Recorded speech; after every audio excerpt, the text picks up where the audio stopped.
Guys, gagawa ako ng chicken nuggets. Ito na yung paminta powder, garlic, at saka sibuyas powder.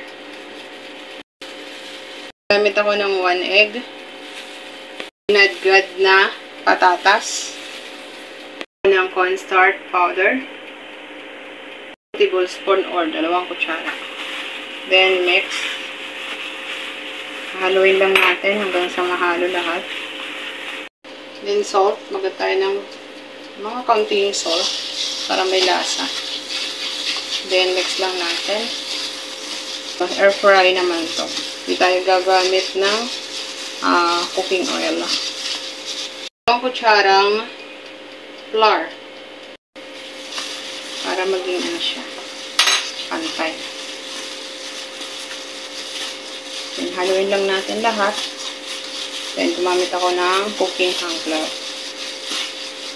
Shoutout sa mga sa akin sa Facebook page at sa nag-share ng blessing. Shoutout guys. And to all people na nagla-like at follow sa aking Facebook page at sa lahat ng nanonood sa aking mga videos sa YouTube channel, lahat ng aking social media account. Thank you and really appreciate to all and everyone guys. God bless.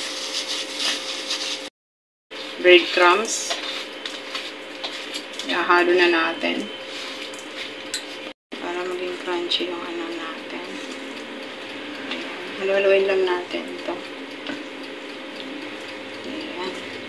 Chicken nuggets. Chicken nuggets in the house. Then, i-air fry ko to.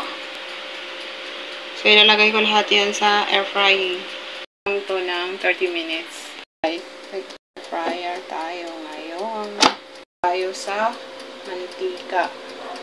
Rin ko lang to guys. Rin ko lang to.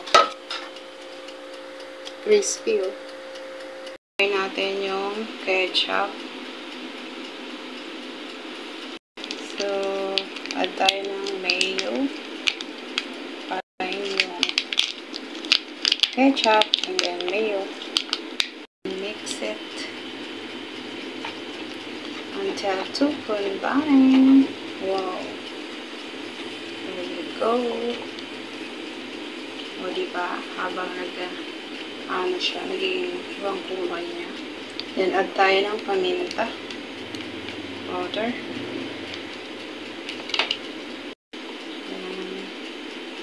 Mix. Smell good tayo sa paminta. There you go. Wow. Luto na.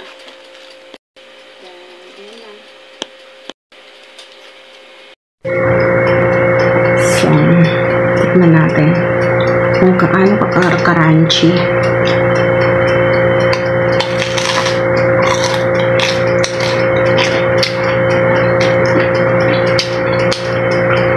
Delicious.